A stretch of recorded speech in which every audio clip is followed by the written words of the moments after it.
Hello students, welcome to EPG Pathshala. I am Dr. Anurekha Charyawag, Assistant Professor at the Department of Sociology, Savitribai Phule, Pune University. I am coordinating the paper on Sociology of Gender. Today we are going to discuss the module Gender and Livelihood. In this module, we will discuss about how women are very closely connected in securing livelihoods for their families. Further, we will also focus on how livelihood is a human right issue, not just a woman's right. Further, we will focus on how the issues of livelihood is very clearly and very closely linked with the issues of land, access to water, access to forest, right to food, issues of food security and also income security. Gender and livelihoods. It is a recognized fact that farmers, workers, peasants and urban poor have always waged a fight to access their livelihood. Sociologically speaking, sustainable livelihood has to be perceived as a right rather than a privilege. Thus, right to livelihood is more than right to work, rather it is right to pursue a dignified life. Preeti Daruka, Executive Director of Program on Women's Economic, Social and Cultural Rights, New Delhi, detailed various issues connected to livelihoods and women. According to her, as collectively we start talking about livelihoods to be recognized as a human right, we need to get a more inclusive understanding of what we mean by livelihoods. Issues connected with land, water, forest, right to food, food security and income security and so on. So the first step in building up this network is building up a common understanding of what we mean by a woman's right to livelihood. In the World Social Forum 2009, based on a discussion on the link between women and the right to livelihood, there emerged a notion of the right to a dignified life. Speakers in different platforms captured the essence of livelihood in terms of self-sufficiency, the means of production or life itself. As Tran Lan captured powerfully in an opening speech, livelihood is every human right. This is a concept. This concept is in our heart, it is a culture, it is land and it is environment. It is the basics of our human existence. In the World Social Forum 2009, right to livelihood was defined in the following terms. Right to food and issues related to food security, sovereignty and production including agriculture and seeds.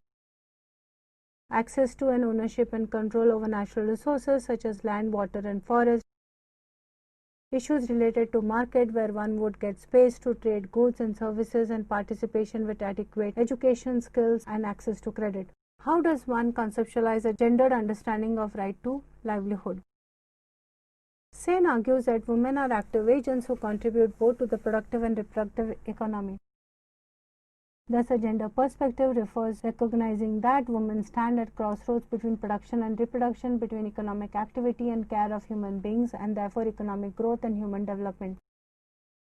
Thus, here it is important to put in the context gender-specific factors that render right to livelihood a woman's issue. Women play a significant role in livelihood efforts and are families' main contributors to agriculture and household nutrition and financial security. Right to livelihoods is linked to another human rights such as right to food, health, social security, work and education. Thus, the loss of livelihoods adversely affects the position in the power hierarchy and the bargaining capacity both in the household and in the community. Women face multiple forms of discrimination in terms of access and control over land, credit, skills, education, which are important for strengthening the security and livelihood. Things worsen with regard to Dalit women, Adivasi women as they face high level of discrimination in employment and access and control over productive resources and markets.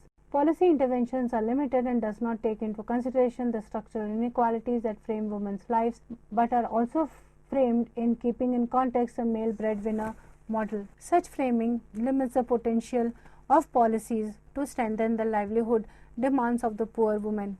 Women's work include both paid and unpaid work, and she has greater responsibility of the household chores such as cooking, cleaning, washing and care of children and elderly. Women spend long hours on unpaid work, which is generally organized under the rubric of care. Women are not involved in the decision-making process and thus are not viewed either by the family, community and the policy makers as economic agents. Such a position does not help in facilitating strengthening of sustainable livelihoods. Thus, to understand systems that would facilitate sustainable livelihoods will require an understanding that one needs to engage with gender issues. There are two aspects that are linked to the idea of livelihood, that is the right to work, employment and right to food. In this module, the focus is on right to work and sustainable employment. Further, the module would discuss the challenges of livelihood in India, especially its connection with gender, Then it will highlight the challenges faced by women in accessing work and sustainable employment, and last module, through an analysis of agrarian distress in India, highlight the precarious conditions of women farmers in Vidarbha district of Maharashtra. Section 1. In context of India, since independence, there has been a recognition of the fact that the linkages between directive principles of state policy, Article 39, where it mentioned that the state shall in particular directs its policy towards securing that citizen men and women equally have the right to as adequate means of livelihood, and that there is equal pay for equal work for both men and women. The fact that this direction to the government is mentioned in the directive principles, which is non-justiciable, renders it not so effective, making it dependent on the political will of the government. In recent times, two landmark legislations on social security for deprived and non-formal workers were enacted by the government.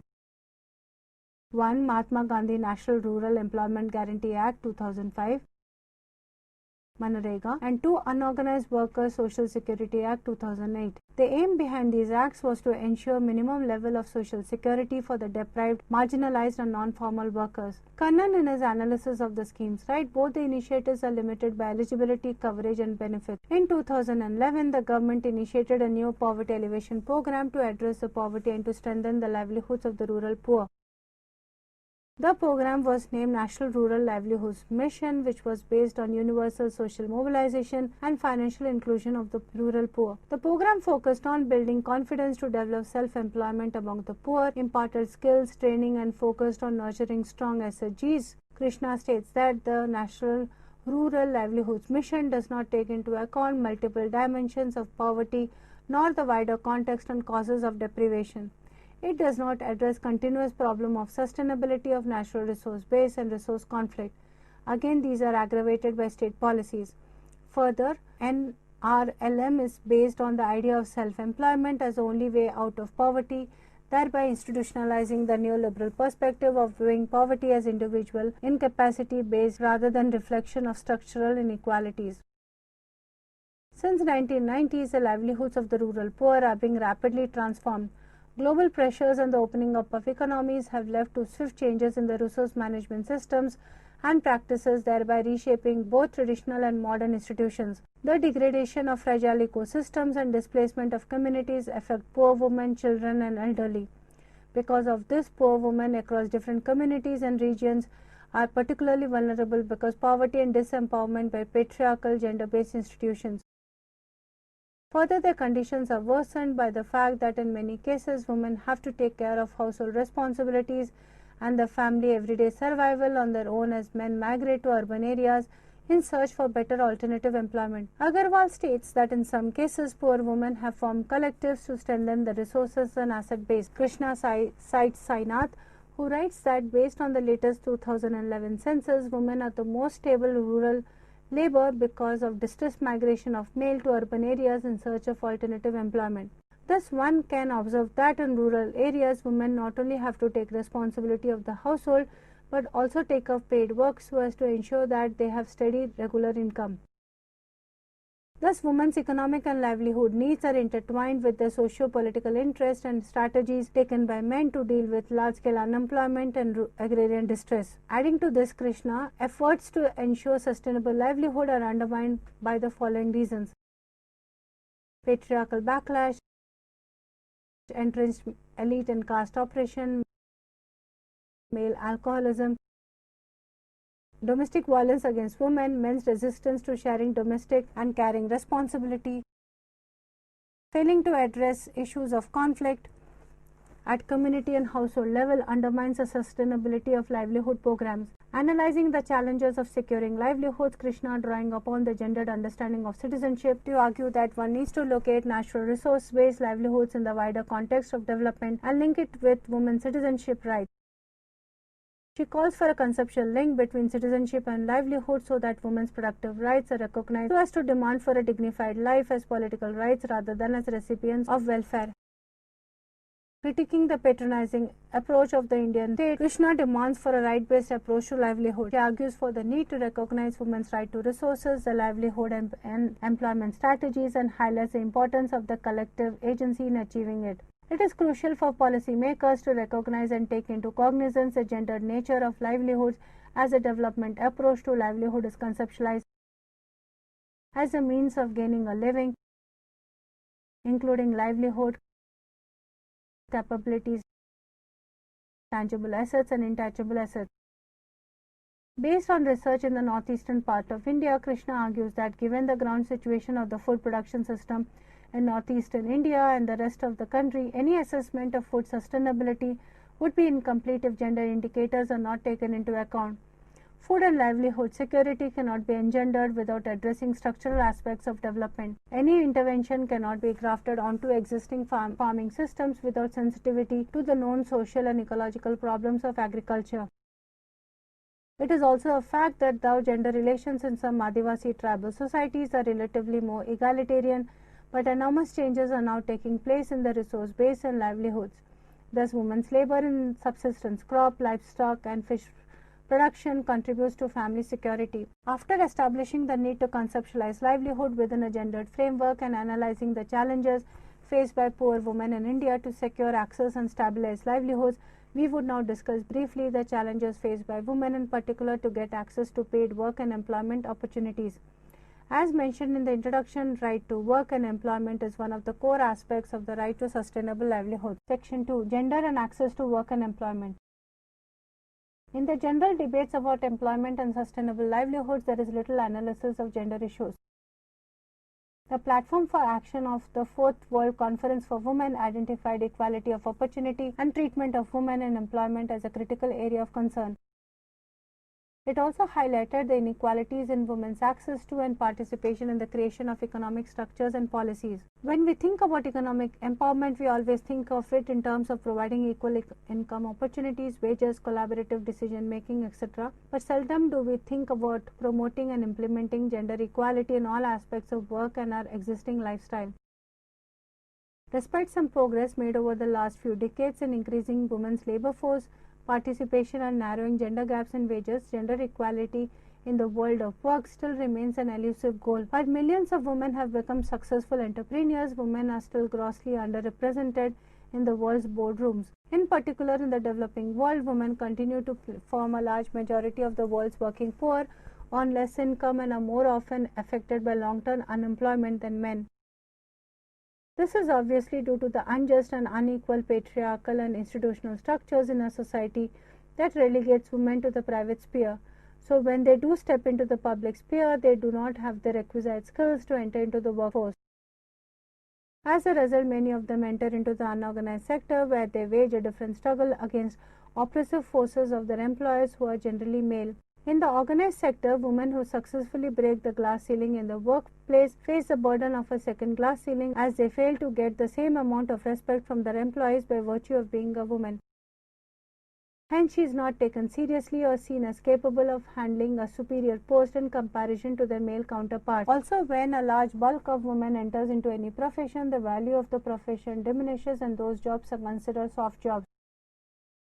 The best example to cite would be teaching as a profession. Somewhere it implies that women are incapable of handling technical oriented work, and also men who are seen in this domain are considered to behave in a less masculine manner in comparison to men in other professions which are male centric. Feminist interventions globally and the advent of women's movement in India in particular paved the way for women's access to equal education and employment opportunities that were previously denied to them, both socially and institutionally.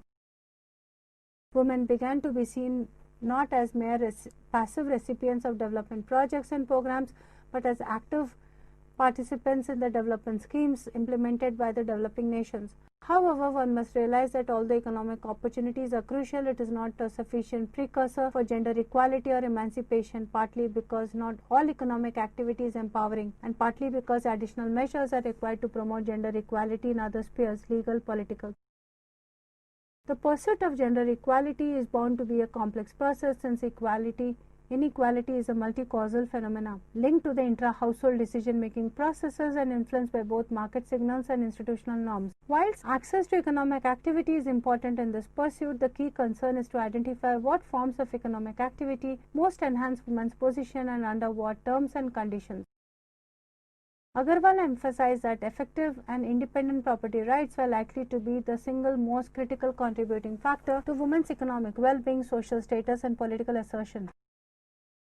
Even though women have successfully made their mark in the market, be it formal or informal, they are nevertheless faced with mounting discrimination in the workplace. Moreover, access of caste, class, and race further pose multiple constraints in their access to work, and women not only face the patriarchal discrimination but face harassment, in many cases sexual, at the hands of the persons of authority. The discrimination and subjugation that women face at home is reflected even to the public sphere, thereby curbing women's growth. The economic analysis of the labor markets explain women's disadvantage and gender discrimination in terms of supply factors that determine the quantity and quality of women workers in the labor market, like family responsibilities and constraints, gender inequalities in education, training, and access to productive resources. Demand factors: labor market segregation, discrimination in pay differentials, and quality of employment, high risk of unemployment, which are conditioned by specific structures of the economy, and finally the implicit policies that include or exclude women, like discriminatory legislations and regulations, employment discrimination, unequal hiring standards, and lower pay for equal work that govern their treatment in the economy and labor market. Other analyses have distinguished market and production force factors from household factors such as household structure, income, resources, and decision making. Neoclassical economists have argued that reproductive labor is a cause of female disadvantage in the labor market. Family responsibilities and constraint operate at two levels. First, attitudinal obstacles may inhibit women's participation in work or restrict girls' or women's access to education and training. Second, women's employment opportunities may be limited due to their reproductive role that dictates that they have to look after young children and care for the sick and elderly. These factors apply to both the formal and informal sectors. Feminists have argued that female specialization in child rearing and domestic labor is not natural but socially constructed and hence susceptible to change. Feminist perspectives have pointed out that not only do definitions of work tend to exclude and underestimate much of women's work, but that within a patriarchal family structure, women may not control the proceeds of their labor. They may be obliged, coerced, or predisposed to allocate their own incomes towards household or family rather than personal needs. A number of factors are understood to determine the different profiles of employment among women and men and the lower returns to women's work. Commonly cited factors include gender differentiated levels of education, training, and skills, and varied types of gender discrimination in the labor market. Women's relative lack of education and training contributes to the lower earnings. Lower returns to female labor participation also act as a disincentive to future investment in female education, perpetuating a vicious circle. In addition, employers use lack of education and experience as a screening device to exclude women from employment. Relatively low educational levels also limit women's access to information sources about employment and reduce training opportunities. Occupational segregation between men and women is widely documented in both developed and developing countries.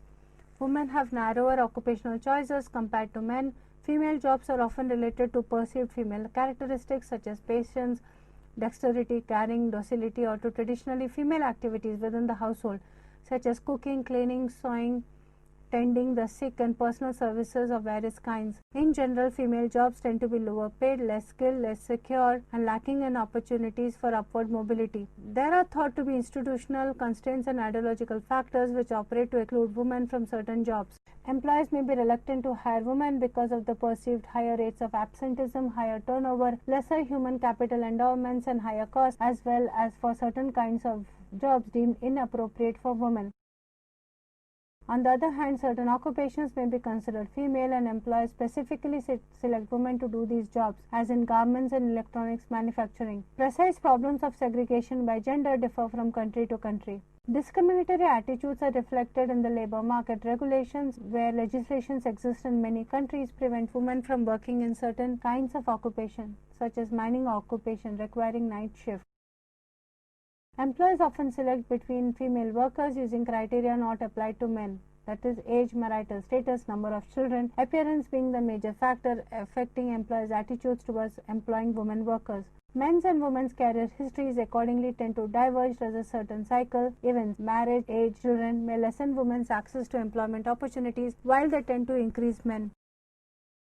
Women are constrained by the demands of domestic labor and childcare, which inhibit them from participating in forms of employment involving inflexible hours, overtime, extensive travel or shift work. Given the cost and difficulty of making the childcare arrangements and difficulties of leaving children unattended, the most common outcome among the poor. Women themselves may choose typically female occupations influenced by strong socio-cultural norms and gender stereotypes inculcated through the education system.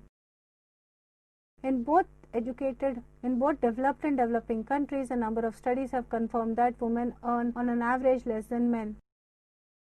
Women's wages in developing countries range between 50 to 80% of the men, and furthermore, recording of gender differentials in earning may underestimate the difference in that fringe benefits may accrue disproportionately to men. Gender divisions in labor force are apparent by sector: female concentration in services, male in manufacturing; subsector manufacturing, female concentration in electronics and garments, and male in car, and so on and so forth. Gender differentiated entry barriers for women and occupational segregation exist even in informal sector in terms of lack of access to capital and to markets, and in different activity profiles by gender. The informal sector has relevance to discussions about employment because it provides significant income opportunities for both men and women in developing countries. There is often a failure to recognize that workers face gendered conditions of access to labor markets which discriminate against women specifically. Generally, women have less power than men, receive less for their work, have less control over household resources, receive less education, have less access to better paying jobs in formal sector, and are disproportionately represented among unpaid family workers and in the informal sector. Section 3: Agrarian Distress and Women Farmers' Marginality. This section analyzes the specific structural context of agrarian distress, evaluating agrarian policies of the state which has led to extreme insecurity of the agrarian community. It is important to recognize that the majority of farmers in India are owners of small marginal agricultural plots and thus seek to base their livelihood on no viable option. Agrarian distress has made the agrarian structure highly unequal and agriculture in a state of stagnation. This stagnancy could be observed in the decrease in productivity for almost all crops since the mid-1990s. Such a situation makes things very challenging because still a large section of population is still dependent on agriculture as a primary source of income. Mishra states that not only more than 50% of the rural population are either dependent on agriculture or are self-employed within the agrarian economy, but also that rural non-farm employment is limited. Scholars link the distressed agrarian conditions to the shift in the priorities of the Indian nation state in the decades of 1980s and 1990s. This shift was not only observed within the philosophically ideological framework of development, but was also reflected in the specific policies and programs that were initiated and implemented by the state.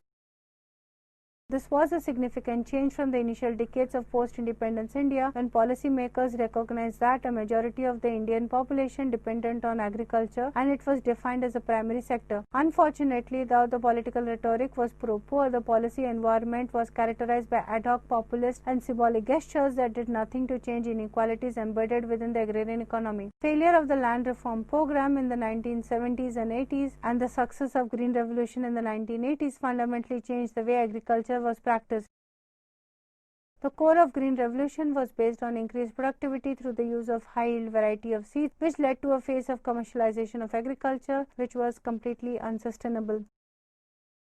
Such an agrarian policy paved the way for the steady and rapid decline of Indian agriculture as in the 1990s, as is evidenced through stagnation in production, deteriorating soil conditions, and farmers engaging in high capital single cash crops based on short-term gain at the cost of long-term visibility. Krishna Raj argues that the industrial development policy followed today no longer needs linkages with agriculture, thereby completely marginalizing it. According to Patnaik and Patnaik, globalization policies are compelling the Indian farmers to produce commercial crops and compete within the free, unregulated international market, thereby rendering the farmers vulnerable.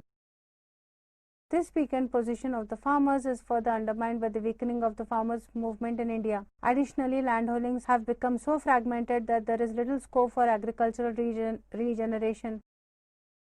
Thus, the stagnancy and decline of agricultural conditions in India was accelerated by liberalization and globalization policies of the 90s and 90s, which left the marginalized farmers even more negatively susceptible to the logic of free market, ensuring disastrous results included suicides by indebted farmers. Analysis on the farmers' suicides in Maharashtra also shows how the commercialization of agriculture pushed farmers to engage in a highly competitive based, high capital intensive exercise in an unregulated market, making them highly vulnerable. Scholars have described the ways in which agrarian crises have affected the women in agriculture. There are three interconnected factors: agrarian distress, male migration, and farmer suicides have pushed women into agriculture with fewer controls over productive resources, where they have to deal with unviable agriculture under precarious conditions. The woman is mostly underestimated, though they are core to the agrarian economy and make up the majority of rural subsidiary and casual workers. It increases the work burden of women without a commensurate recognition of the work as cultivators or through increased wages on par with men. Agriculture is undergoing a number of changes in this era of globalization, and most of it negatively impacts women who are the sole principal earners of their households, especially widows, surviving farmer suicides, left behind facing a daunting task. In such distress conditions which force farmers to take their lives, it is important to understand how the women, those who have survived the husband's suicides, deal with such crises. There have been very few studies that have focused on the widow farmer dealing with such extreme conditions. Important among them is research by Padi, who emphasizes on the innumerable hurdles faced by women surviving farmer suicides in Punjab. Padi analyzed how the women have to take care of the family without the support of the man while remaining under constant control of their husband's kin. Padi elaborates by stating that after the deaths of the husband, women are left fending for themselves with children who lose their childhood and become young responsible adults, and elderly, especially with ever increasing healthcare costs, as well as dealing with precarious agrarian situation. Padi emphatically states that situation of women is a state of pauperization despite owning land. Even though widow farmers own land, the structural inequalities due to fragile agrarian conditions are so deeply entrenched that access and control of land by women farmers do not provide them with sufficient resources to deal with poverty and extreme hardship. Rao states that the policy level and indeed in the development literature there is an assumption that since agriculture is increasingly become feminized, improvement of women's endowment through land will increase production, decrease of poverty and ensure food security. Instead, Rao argues that there is no proof that land ownership reduces poverty given that land is fragmented and agriculture is non-viable. Krishna argues that independent land rights for women may not be a panacea, as was earlier argued by gender and development scholars, due to unsustainable nature of agriculture. In conclusion, to the module on gender and livelihood, we could see that livelihoods is extremely closely connected with the whole idea of sustainability. Further, right to work, right to food, especially in terms of human rights, are very, very closely linked. Further, we have understood about how challenging it is to secure sustainable livelihoods, especially in the context of structural inequalities faced by women. Further, we have also understood how in the present times there is extreme vulnerability and precariousness of women in poverty. And at the end, we have ended with a discussion about how sustainable livelihoods is very closely connected to the interlinkages in terms of access to resources, not only at the local, regional and national level, but also how it is played out at the global levels. Thank you.